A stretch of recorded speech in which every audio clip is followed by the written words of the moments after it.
Good afternoon. Thank you for joining us. We are inching closer to a final outcome in the BC election as that tally of absentee and special votes is being conducted right now. The CBC News Decision Desk projected this morning that NDP candidate Amna Shah will be elected in Surrey City Centre. And just in the last few minutes, the latest numbers show a flip in that tight riding of Surrey-Guildford, with the NDP leading now by just 14 votes. We'll go through those numbers up first, and we'll ask you, what final outcome are you hoping for? I'm Michelle Elliott. Welcome to BC Today.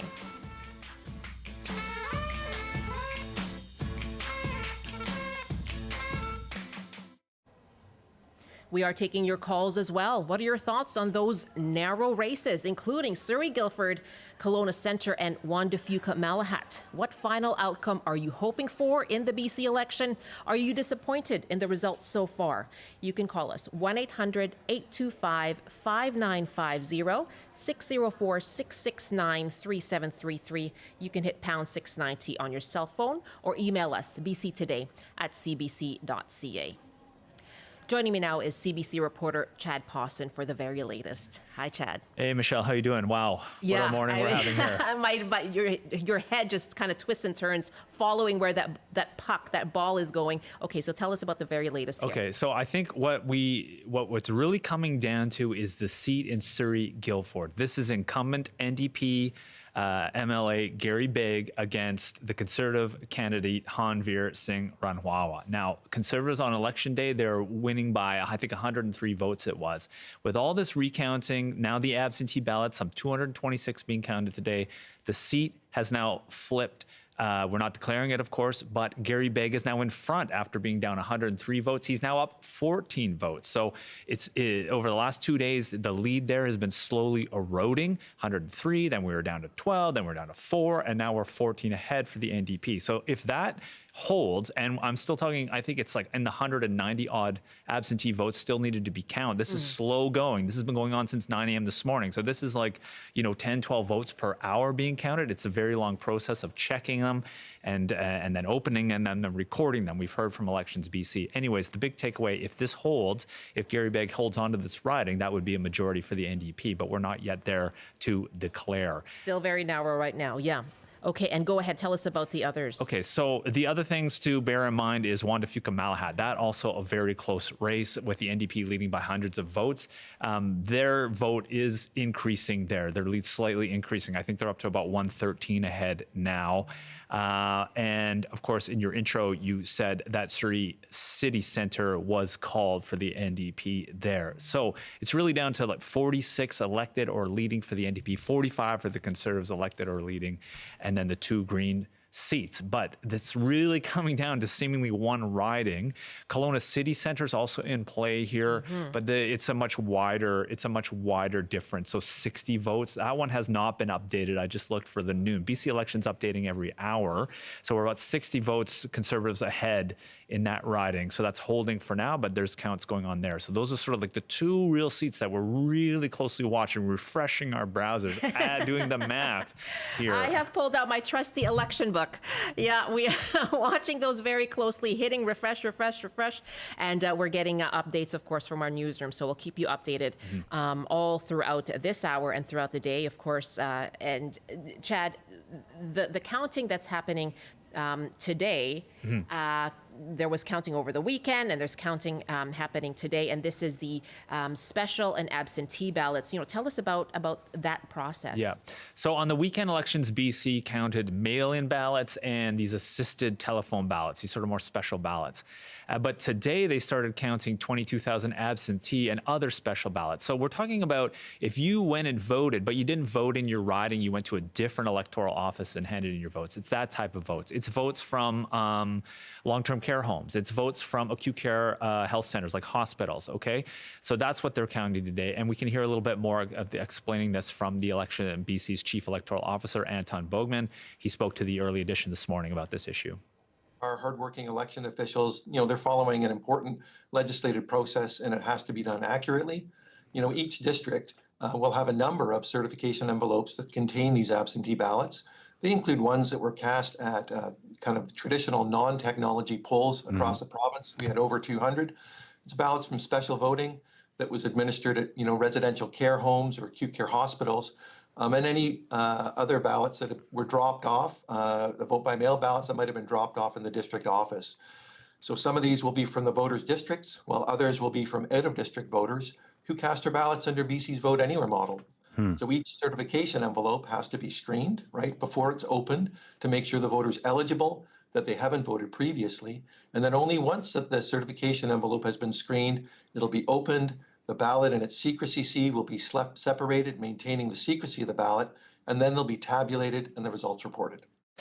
So you can hear, Michelle, this very complicated legislative approach to counting these ballots. That of course, just for listeners to remind, that's the Chief Electoral Officer with Elections BC, Anton Bogman. But you can just hear how complicated it is. You got to make sure the person didn't vote before. You got to make sure that it's a legitimate vote before it gets counted. I think many of us are getting impatient about why can't we just learn who has won this election? But I saw a lot of that over the weekend on Twitter. Yeah, and so we're really excited today. We're going to hear this, but it's sort of hour by hour getting these hourly updates. But you're hearing there about just how complicated this is, and then just showing how close this election is, that it's coming down to this. Honestly, Michelle, we cannot just say enough how important every vote matters in elections these days, especially this election.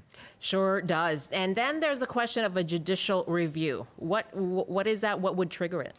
Okay, so this is forcing journalists like us to do math, which of course, as you know, we're not very good at. But this one, I think we've got it figured out. So of all the votes cast in a riding, if 1/500th of them that's the difference, then it automatically gets a judicial review. So for Surrey Guildford, let's say, it's about, what is the voting there? Let's say I think it's around 18,900 votes. So a 1/500th of that is going to be around 38. So if that number between Gary Begg and Hanveer Singh Randhawa is 38, it gets a judicial review, 38 or lower. And so what then happens is then our court system, the BC Supreme Court, kicks in. They have to come up with a date and a time and a place to do the judicial recount.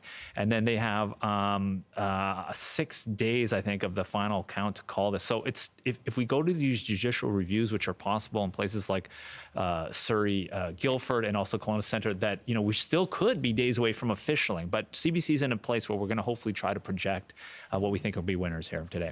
Okay, and let me just, I'm just going to find something here. Let's just go to Adam in Vancouver. Hi, Adam. What are your thoughts on the election? Hi. Well, this is the craziness that First Past the Post creates. So I was a candidate with the Greens in Vancouver, South Granville. I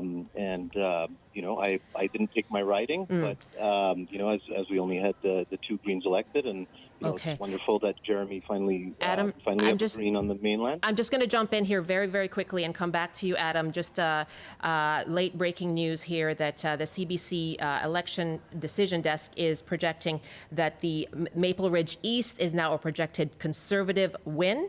So the BC Conservative candidate there, Lauren Smock, is projected elected in Maple Ridge East over the NDP candidate, Bob Deeth. Okay, so that's the latest as we get the updates coming to us, Chad. Adam, my apologies. So you ran as a candidate yourself. For sure. And I just wanted to get back to this, this First Past the Post giving us these crazy results where, like the Greens with about 10%, the NDP with about 41%, and the Conservatives with about 39%, let's say. It's more or less something like that. And with these results, the NDP with 41%, if they were to secure a majority, they would have all the say. The Greens would have no say. All those votes would be wasted, let's say, because those people have no voice. So, we had this referendum on First Past the Post. We voted 59% in favor of changing the electoral system, the electoral reform, and it failed, whereas Quebec could separate with 50+1. So, that's just the craziness. But what's really interesting is if we do end up with, the NDP with a majority with 47 seats, the Conservatives with 45 and the Greens with 2, it still means that the NDP needs to elect a speaker. So they will have 40, they will have, they will be sitting with 46 members with one speaker. So nobody goes to the bathroom. With 45, yeah, with 45, and the Greens will have 2. So the Greens may still have the balance of power. And we'll wait to So- see. Yeah, go ahead. Go ahead. No, so I was just saying, so, it is, again, it's these perverse results that we get with first past the post. And, Okay. It's really, really a shame because we have an election like this where everybody is told how terrible the others are and all this, the fear mongering, I mean, for Okay. sure, the Conservatives Adam- had some flaky candidates, but, fear, the NDP played up that fear card and a lot of Greens, voted Okay. NDP to prevent, Adam, thank you very much. I get where you're going there. And we've heard that criticism of first past the post and going back to the debate over proportional representation. And of course, it didn't pass that referendum a few years ago in BC. Chad, again, the Conservatives projected elected now in Maple Ridge East. You'll be watching this and you'll come back to us if there are more projections made. Happy to. Exciting day. Yeah, it sure is. Thank you. It's like October 19th all over again. Thanks, Chad. You bet. Chad Pawson, CBC News reporter. We are taking your calls on this, asking you for your thoughts on those narrow races right now. And we've just had this projection in Maple Ridge East for the Conservative candidate there. Still watching Juan de Fuca Malahat, as we heard Kelowna Centre as well. What are your thoughts on these tight races, and what is the outcome that you're hoping for in the BC election? Are you disappointed in the results so far? 1-800-825-5950, 604-669-3733. In a few moments, we'll be joined by Mario Canseco from Research Co. And before that, we'll be joined by Terry Teege as well to discuss controversial comments that were made by a Conservative candidate. Right now, it is 12:17 Pacific Time. And this is BC Today. Just to recap, we will likely know the result of the BC election today. Yes, more than a week after the October 19th election day. Elections BC counting more than 22,000 absentee and special ballots ongoing right now. Recounts also be conducted. They are publishing count results each hour, so that's why we're getting these results to you, because they are updating them and we're watching them closely and bringing you those updates, and we'll continue to do that, of course. So right now, the seat count remains at the NDP elected in 45, leading in 1 riding. BC Conservatives elected in 41, leading in 4. Now, the number to reach a majority government is 47 seats, and still waiting again for a number of ridings to be called. But right now, we are taking your calls on this. What is your reaction to the BC election results so far? If you're in one of these tight ridings, we'd love to hear from you in Kelowna Centre, in Juan de Fuca Malahat, in Surrey City Centre, where it's just been projected this morning for the NDP candidate there, in Maple Ridge East, where it's just been projected that the Conservative candidate is projected elected there. Let us know your reaction. Love to hear from you. 1-800-825-5950, 604-669-3733. You can hit pound 690. We're taking your emails as well. bctoday@cbc.ca.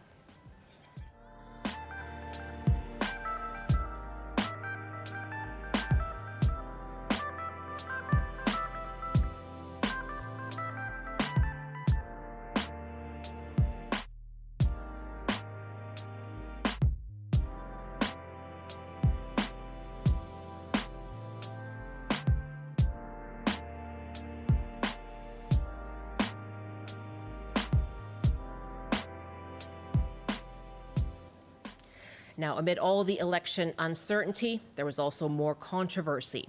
During an interview on election night with a Vancouver Island University student, Conservative candidate in Juan de Fuca Malahat made offensive comments and used a racist slur against Indigenous people, saying, quote, "They didn't have any sophisticated laws. They were savages. They fought each other all the time." Now, Conservative leader John Rustad has condemned the comments made by Marina Sapojnikov, and in a statement, Rustad called them profoundly harmful, saying they do not reflect the values of the Conservative Party. Joining me now is Terry Teege, the regional chief of the BC Assembly of First Nations, a member of the Takla Nation. Good afternoon, Regional Chief Teege. Thanks for joining us. Good afternoon. Your reaction to these comments? Well, certainly of anger, having a candidate who is vying for the office of one of the highest office in British Columbia, that has a very racist and harmful and hateful speech against First Nations peoples in this province. I think it's really one of those instances where the leader of the party should be firing her or kicking her out of the party, regardless of whether she wins this riding or not. Are you surprised by the presence of this view in BC politics? Well, not necessarily surprised, I suppose. You know, we've seen other candidates, such as Brody and Chapman, state the same kind of sentiments in terms of really, I think, some of the Palestinian people, Islamophobia, as well as Indigenous peoples. I suppose, with the Conservative Party, I'm not surprised that there are more, this type of very divisive speech, utilizing this tactic to divide British Columbia. It's indicative of what we're hearing from Polyev as well as the Trump administration, who are vying for office down in the United States.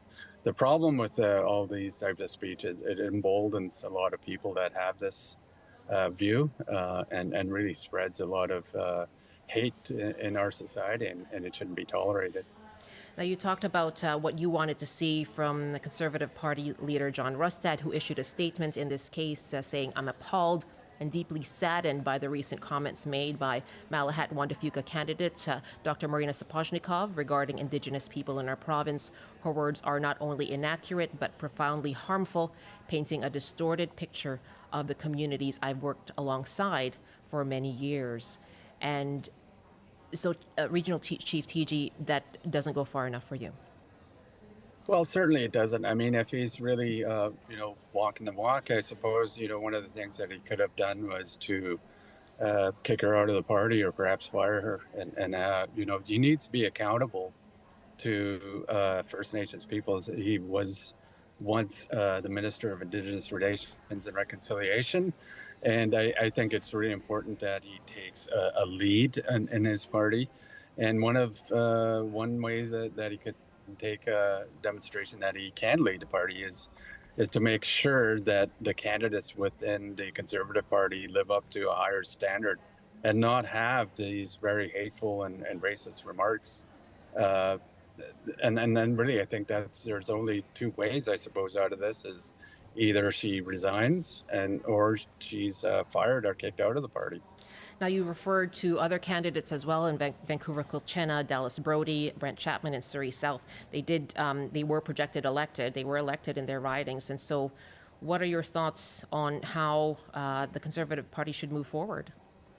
Well, I think they need to be held accountable to the some of their sentiments and the speeches that they've given during this election. I think there's a lot of really, I think, accountability that needs to be made by these candidates. And because right now, they'll be holding the highest office in terms of the provincial legislature in this province. And we hold these people up to a higher standard, and they should be held accountable to their comments, and perhaps should be disciplined or reprimanded in terms of some of the speech that they have given or some of their views. Regional Chief Terry TG, thank you so much for your time. Appreciate it. Thank you very much. Terry TG is the Regional Chief of the BC Assembly of First Nations. It's 12:25 now, and let's take some calls here. First, let me introduce my next guest here. Mary Canseco is president of Research Co. Watching all of the results as they're coming in today, you turned around to me and said, okay, the Gary Begg now leading. And so in Surrey Guildford, what is this like for you as a pollster, first of all? It's a roller coaster. You want to get your numbers as close to the actual outcome, and we're getting close to that stage because we still have more than 20,000 votes that need to be tallied. So we knew it was going to be a close election, a statistical tie. I thought it was a good night for those of us who ventured into doing something like this. But it's ultimately about getting to that 47, and that is where the NDP is right now. 47.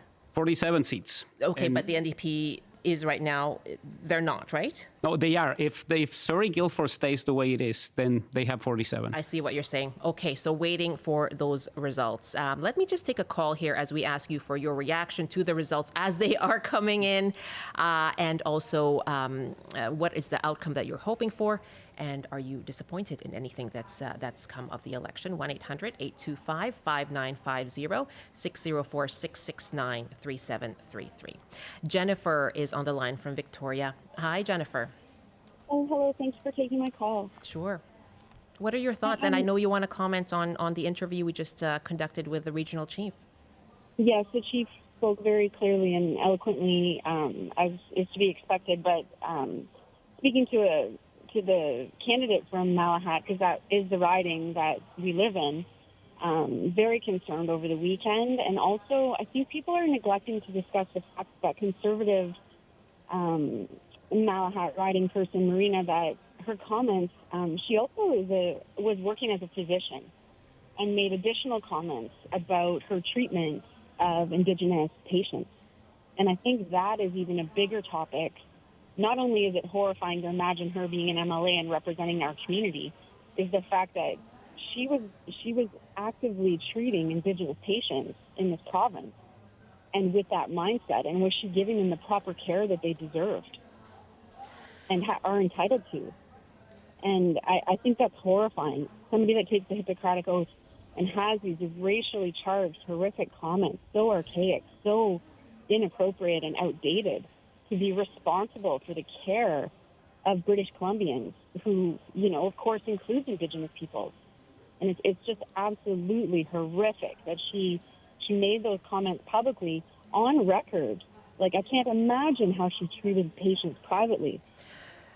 We certainly don't know, but I'm just looking up those comments. Again, I did read them over the weekend, but I'm just looking them up to make sure that I get them correct. Yeah, she was quoted about making really derogatory comments with regards to drug and alcohol issues. And I think at one point she said 90% of Indigenous people have drug and alcohol use problems, which is, of course, totally incorrect. And totally biased to a racial biases there, and it's really horrific that she is given the goal of the job of being a physician and caring for all Canadians, and then having these views and could potentially have affected how she treated Indigenous peoples in her family practice, in her emergency service, in her private health care, the care home work that she did. And I almost wonder that the College of Physicians should be investigating and reopening her case files to see if she was treating people appropriately. We haven't heard yet from the College of Physicians and Surgeons on this, but I'm going to try and pull up that exact quote as we go along through the show here. They would have a code of conduct that they must follow. Sure. And by making these statements, any job where you would make statements like this, you would be reprimanded. You would be fired. Like making those kinds of racially charged comments in any job in Canada, let alone one that's taxpayer funded. Jennifer, thank you so much. Thanks for calling and sharing your reaction to this story. Appreciate it. Calling from that riding, in fact, of Juan de Fuca Malahat. That's Jennifer on the line. And we are taking your calls, your reaction to election results in those very tight ridings. If you're in those ridings, give us a call. What's your reaction to this story with the Conservative candidate there, Marina Shapozhnikov, making these racist comments and using a racist slur, and what you think should happen? And what is the outcome that you're looking for in the election? Ultimately, are you disappointed or happy so far? 1-800-825-5950, 604-669-3733. We'll get back to your calls and with Mario Canseco coming up after this CBC News Update with Rob Zimmerman.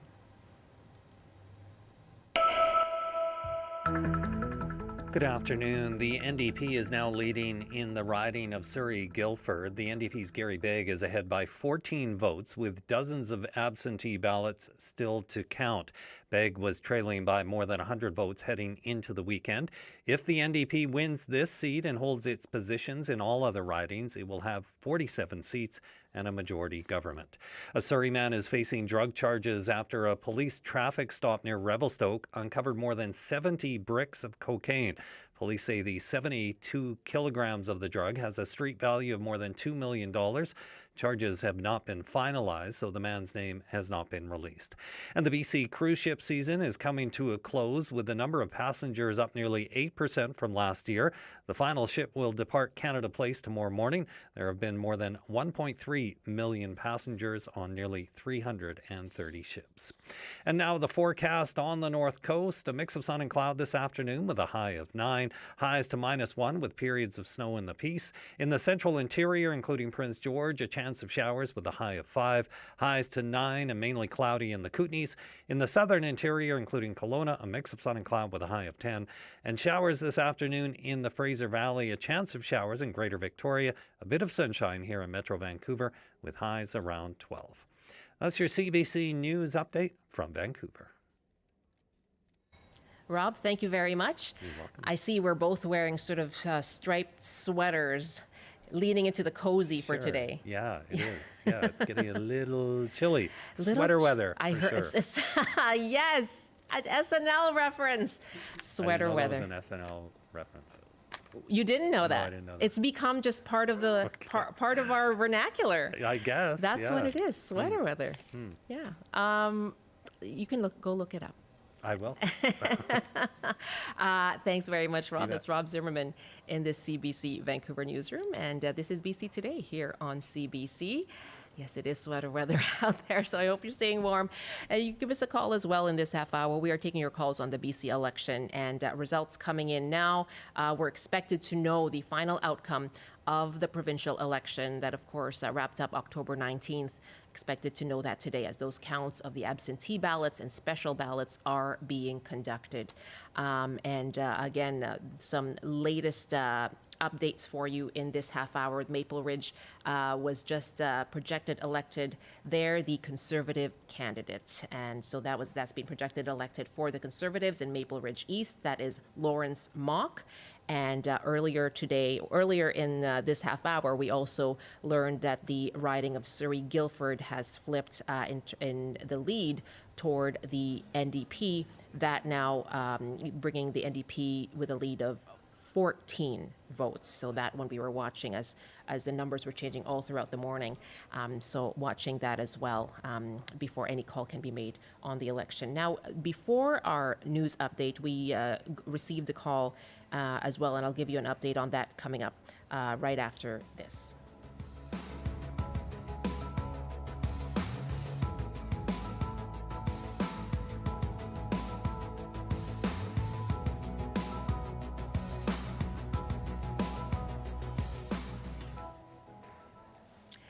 And right before our news update, we received a call from the Wandifika Malahat riding talking about the Conservative candidate there, Marina Sapojnikov, and our caller was referring to quotes that the Sapojnikov, who is a family doctor, had made regarding Indigenous people as patients. And we do have that quote now. And the quote is, "When I used to see Indigenous people as patients, I wasn't able to talk to them because they don't talk.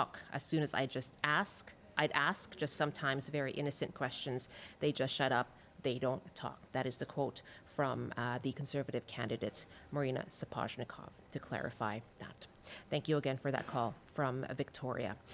We are taking more of your reaction to the election results as they are coming in throughout this half hour. But of course, we'll watch to see what the outcome is expected today from the BC election. Asking you, what is the final outcome you're hoping for? Are you happy or disappointed in the results so far? And if you're in those tight, close ridings, give us a call, 1-800-825-5950, 604-669-3733. You can hit pound 690.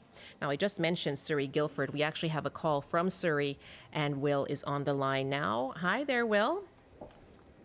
Hello. Hi, good to hear from you. And what are your thoughts? Well, isn't this a fun ride? It's a ride. It's a ride, that's for sure. A roller coaster ride, I think Mario said. Totally. Yes. Yeah, and you've got us all on the edge of our seats. I'm thrilled to have the numbers slowly unfolding in the way they are, and it's a great education in the electoral system, in the vote counting system, but also in that every vote counts. Like, you raise your kids and you say, you got to get out and vote. Sure. But this is a great illustration of just how, in our riding, every single vote can make the difference between a majority and a minority government. It's fantastic. As Mario was just suggesting as well. Will, thank you very much. It is such a lesson in the value of elections and the process. And I know, Mario, over the weekend, because people were perhaps getting impatient with getting those results and waiting for those results, there was some discourse on social media about the election process and the integrity of the election process. What went through your mind as you were seeing that? Just the vast array of ignorance that is usually found on social media. A lot of people Really? who didn't. Oh, well, I think we all face it every day. No understanding of the way the process works. We've known that these were the deadlines for months. It's the way in which it's always happened. Whenever I've asked British Columbians about the level of confidence on Elections BC, it's usually higher than 90%. Part of what really had me questioning what was going on is, we had an election in 2013 that was a bit of a shocker. People expected the NDP to win and the BC Liberals won. We had a tight election in 2017. We had an election in 2020 with a lot of mail-in ballots. And we never heard anybody complain on social media about the sanctity of the system. This is something that is coming because of what happened in the United States on January 6, 2021. The notion that if the final outcome is against your wishes, then something has to be wrong. Okay, we did see tweets and posts from officials with the Conservative Party, for example, saying this is the process. I've observed it and it is solid and there's no question to be asked about it. So we have seen those from some folks who hold official positions. Tell us more about how. It was interesting to hear how people were wondering why it's taking so long for those mail-in ballots. They usually do take a while. It's not the same system because you need to figure out when it was mailed, when it arrived. You need to give people time. You have to factor in that these are workers who have been doing this for 3 days straight. You have to give them a little bit of an extra time off. And we don't have a situation that allows you to do this way. It's the same guideline that we've had for a decade now. So this notion that you have to stay there and count everything until the end, it doesn't actually pan out. They're not machines. And believe me, you don't want machines. Well, we had some machines, but some, but not for everything. And yeah. This is also part of what makes this so complex. It's my riding. It has to happen fast, and we have to have a better system. It just sounds like sour grapes. Okay, or just being impatient to find out what is the actual result. Let's find out now what Todd and Chilliwack has to say. Hi, Todd. What are your thoughts on the election results so far? What are you hoping for? Hi, Todd. Hi. Yeah. Hi. So far, I'm on the fence because the balance of power would be in the hands of the person who won the debate. Right? Okay. What are you referring to? What do you mean? I'm referring to the debate. In my opinion, Sonia Firstnell and the Green Party won the TV debate on TV. I didn't want to sit and watch Eby and Rustad argue with each other about who's bad and who's badder. I want to argue about who's going to do what for us and our province and our people. I've been asking Mr. Eby's government for years, 7 years, however long they've been in, to stop taking my welfare check and deducting my CPP federal disability check from my welfare check. Not an answer. They don't even answer their phone when you phone the minister's office, the premier's office. Okay? I phoned and talked with Sonia Firstnell and her party, and she said, I get thousands of phone calls from people just like you, Todd, where the provincial government is taking their money. Now we have this election. Perfect. Let it go 46-45. I want the Greens to have the power. Okay. They're the only common sense party in my 64 years of life. So why do people not watch the debate? The Greens clearly won the debate. But we didn't hear a word about that on the global TV news who's pro-liberal. Okay, well, no, I don't know about that, but let's Well, just. I do, because I watch it every night at 11 o'clock, and the only people that go on their channel and say things bad or Well, about we're the not. government. Okay, I'm not going to debate. It's not a debate, of course, but we're not going to discuss another media outlet, of course. But Todd, thank you very much. I mean, the issue you're raising is about clawbacks on disability payments, and it's an issue that you've raised, as you mentioned, with the NDP. You've raised it as well with Sonia Furstenau, and she said this is an issue that she's heard about a lot. And so, what Todd is hoping for is that minority government with the Greens holding the balance of power. How likely is that a scenario? We heard from Sonia Furstenau last week, and she sort of held her cards very close to her chest and said, well, I've talked to David Eby. I have not, at that time, had not talked to John Rustad, but she wouldn't say what exactly that she and Eby had discussed. And she said any negotiation has to start with their platform. But how likely is that scenario?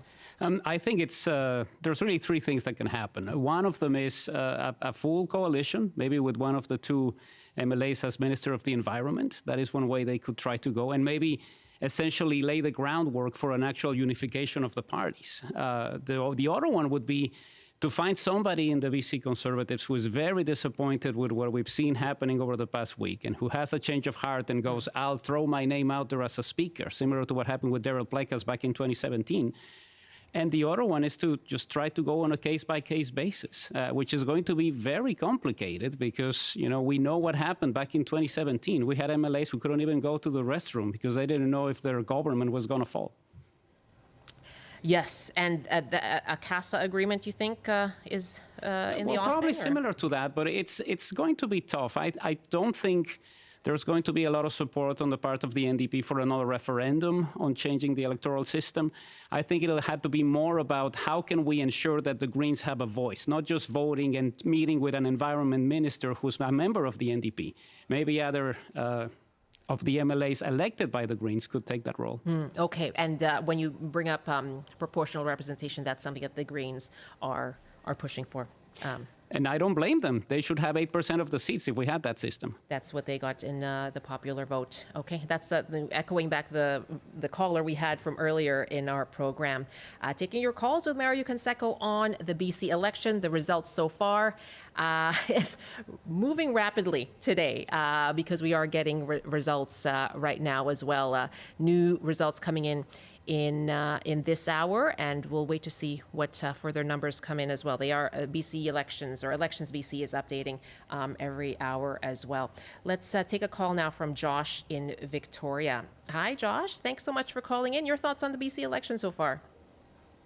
I was much happier 2 days ago. I think that would have been a perfect scenario myself with the Green Party holding the balance of power. I'm not sure that the Conservatives would be any more fiscally responsible than the NDP have been able to do given the global climate with inflation and the challenges there. And that's sort of buried, in a lot of ways, the environment is a top priority, I think, for a lot of people. Their cost of living and ability to survive has come to the forefront, and homeless problems and those other issues. I don't have a doctor, neither does my family. So those other issues have sort of buried the environment, and I don't think the environment should be buried. And I think the Greens, had they had the opportunity to hold the balance of power, which I guess may or may not still happen, could have been a good thing in the same way that, the NDP federally got pharmacare through by propping up the Liberals. That's really interesting, Josh. Your point about the environment and climate change. We saw affordability sort of taking over as a top issue, and you saw the NDP making a promise to revoke the consumer carbon tax if the federal government removes the backstop. What do you make of that? That perhaps the public has shifted its priorities to affordability given their own daily challenges? Well, I think it's of necessity. I mean, I own 3 businesses, which, theoretically speaking, should make me a conservative blue voter through and through, but I've also got 2 daughters, and I would like them to be able to live in Victoria at some point, and I drive them down Pandora every opportunity I get to show them what bad choices might provide for them. So I guess I'm still a little left of where, people assume that I am, including my father. We got into a nice row about that this weekend. But it was a friendly row. It was a loving row. Good to hear, yeah. I'm quite blue, and I'm not really blue, but I'm just left of center, and we lost that party in the amalgamation. As far as I'm concerned, I always felt the Liberals were, the slightly left of center party that was my preference. So I was really disappointed by that amalgamation with the two of them because I felt kind of listless and, like after a BC United folded. Storm kind of thing. After, After they foolishly changed their name to something okay, sounded like political suicide from the very beginning. Josh, thank you very much for the call. I'm going to jump off of that because really interesting point there. He said, politically listless, I think is what he said. So what impact did that have? He's going back to the changing of the name from BC Liberals to BC United, but that suspending the campaign, throwing the support behind the Conservatives. How are we seeing that in this very tight, narrow margin of an election we're seeing today when you look at the popular vote? Well, if we go back to that moment in late August, the expectation was this is going to propel the Conservatives to more than 50% of the vote because everybody's going to unite, rally behind John Rostad. John Rostad and Kevin Falcon united in their hatred of the NDP in a way. It didn't materialize that way. And part of the reason why it didn't happen is we had months and months of discussions about how the Conservatives did not have the best candidates, did not have your best interest in mind, and John Rostad couldn't be trusted. And 24 hours after the BC United Party essentially presents its forestry platform, they decide to throw in the towel. So, you're not even a 24-hour period to try to decompress and try to figure out what was happening. I understand how many candidates felt certainly slighted by the decision taken by Kevin Falcon, and they chose to run as independents. But we've seen how complicated this is. You could get to 20-25% of the vote in your riding. That's not going to get you a seat as an MLA, but that shows that there's people out there who didn't like to be told by Kevin Falcon, now you're blue. Yeah, but for the Conservatives, as they've been saying, what a gain. Over previous elections. Oh, it's significant. We could look at that 2% they got in 2020. It's a little bit misleading because they run in a handful of ridings. So it's not as if it's representative of the entire province. But we saw the numbers shifting, particularly in September of last year, because what we found was an electorate that was asking itself, where's John Horgan? What is BC United? And who are the BC Conservatives? And as the campaign progressed, we started to see how BC United started to drop and drop and drop. A lot of it had to do with Kevin Falcon's leadership style. I don't think it was necessarily only the name change, but we're back in the same scenario that we've always had in this province, a dominant center-left party and a dominant center-right party. Okay, it's going to be interesting to see where this goes. Let's take another call here, asking you for your thoughts on the BC election. Again, counts continuing today, and this is the final count being conducted by Elections BC, and these are the absentee and special ballots. And we heard the process earlier from the Chief Electoral Officer and Anton Bogman from Elections BC, and the latest numbers that we have shown, these are based on numbers that we received from Elections BC. They are posted online as well. You can take a look. The BC NDP has now pulled ahead of the BC Conservatives by 14 votes in the riding of Surrey-Guildford. And so that's the NDP incumbent Gary Begg overtaking Conservative candidate Honveer Singh Randhawa. And in Maple Ridge East, that has been projected now as well for the Conservative candidate in that riding. So those are the two latest projections that we can bring to you this hour. We're watching this hour by hour. One foot in front of the other, people. One foot in front of the other. Let's take another call. 1-800-825-5950, by the way, is our toll-free line. And the local line is 604-669-3733. And Jacob is calling us from Vancouver. Hi, Jacob. Hi. I honestly just wanted to say that the people that are surprised that the Conservative Party has not taken action against candidates that have made racist and conspiracy theory informed comments, if people are surprised by that, then they haven't been listening to John Rustad himself. I mean, this is a man who said that if his party formed government, they would be taking action to get rid of laws that were adopting the United Nations Declaration of the Rights of Indigenous People. This is a man who said that the COVID vaccine is something that he regretted getting. It's someone who said that his government would be open to engaging with Nuremberg 2.0, which is a theory and plan by COVID deniers to take violent action against people in government. I think he might have, he retracted that. He said he didn't know that question. Yeah.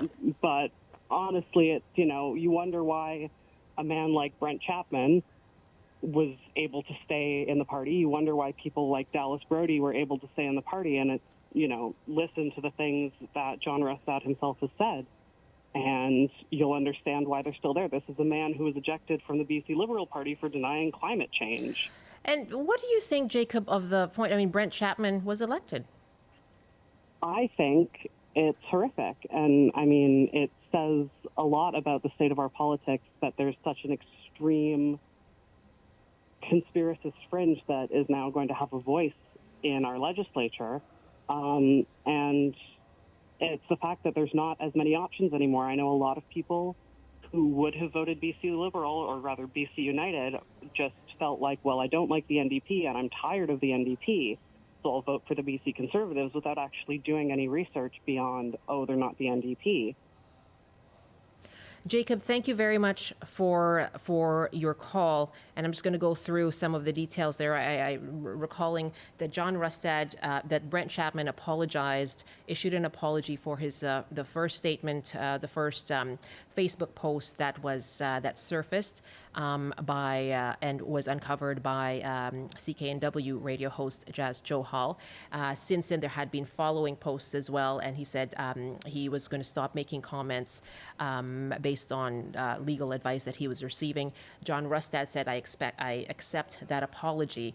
He did not ask him to leave the party as a candidate. And again, going back to the comments from Marina Sapochnikov, who is the Conservative candidate in Wandafuyka Malahat. Again, John Rustad issued a statement yesterday saying, I am appalled and deeply saddened by the recent comments made by Malahat Wandafuyka candidate Dr. Marina Sapochnikov regarding Indigenous people in our province. Her words are not only inaccurate, but profoundly harmful, painting a distorted picture of the communities I've worked alongside for many years. So we haven't had any further comment, but Rustad issuing a statement yesterday on that issue.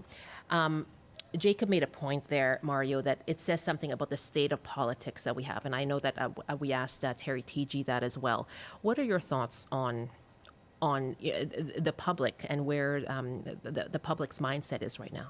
A lot of the vote, and this is something that we saw on our exit poll, is based on the party's policies and the party's leader. The party candidate in the riding is a big issue for about 10% of voters for each of the major parties. So you're not really voting for the person who's running in your riding. Now, that being said, there was a hit list from the NDP that was published on nomination day. There was a press release from the NDP that said, John Rustad needs to not nominate these 6 people. 4 of them won their seats. So it's a mixed bag. We can't point to a specific issue and say this person lost because of things that they've said. If all 6 had lost, then it's a great way to run a campaign. And they spent the last 4 days mercilessly talking about Chapman, who ends up getting almost 60% of the vote. So we're past that moment of looking at something and going, this is terrible, I can't vote for this person. Some of us might react that way, but others are not going to mind because you're voting more for the party and the policies and their leader. Thank you again for the call, Jacob. I'm going to go through some emails that we're receiving right now. Elizabeth writes, I think this is actually the best possible outcome for everyone, no matter which way you voted. If it is change you were looking for, you will get it from an NDP government that has had a very humbling experience and will work very hard to ensure their future. So you will see change regardless. Ashton writes, I believe Conservatives should have won this election. Who will the Green Party side with? It's hard to say. However, it would not shock me if they ended up siding with the Conservatives. That what we know from Sonia Furstenau is that she has said she did not take a call from from Conservative leader John Rustad last week, as each of the leaders has reached out to her. Given that she may hold the balance of power. Mina Lee writes this, I'm still disappointed that Sonia Furstenau was not elected. As a party leader, she provided a refreshing approach to politics in BC. Melissa writes, I was the Green Party candidate for Langley Abbotsford. I just wanted to point out that the Conservative Party did not allow any of their candidates to join candidate meetings or speak in public prior to the election. Clearly, they know they have made many inappropriate opinions. Janet writes, if the vote doesn't go your way, it's not the system that is faulty. It's somebody thinking either yours, the quote losers, or it's that of the quote winners, which is different from yours. So obviously we need to keep talking to our opponents to try and change their thinking. Would that work, do you think? Okay, lots of different opinions there.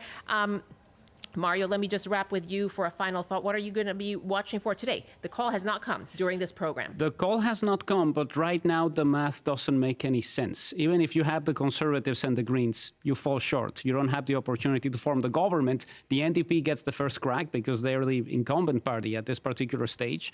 But I think a lot can happen as far as the way in which this government is going to move. I think we're correct in assuming that there's a change. You know, this is a very different scenario from winning an election with 55 seats and giving a big speech on election night than having to wait until today to say, whew, we made it. Yeah, or the anchor being able to say, make a call for that dramatic moment. We did not have that. We did not have that in any of the networks, mind you. Yes, that's true. I know. I felt bad for Gloria. And for all the hardworking people who create those graphics that we only get to see on rehearsal. Exactly, but we get to reuse them, perhaps. Yes. So there you go. I know a lot of hardworking people behind the scenes as well. Mario, always great to speak with you. Thanks so much. My pleasure, Michelle. Anytime. We will talk again.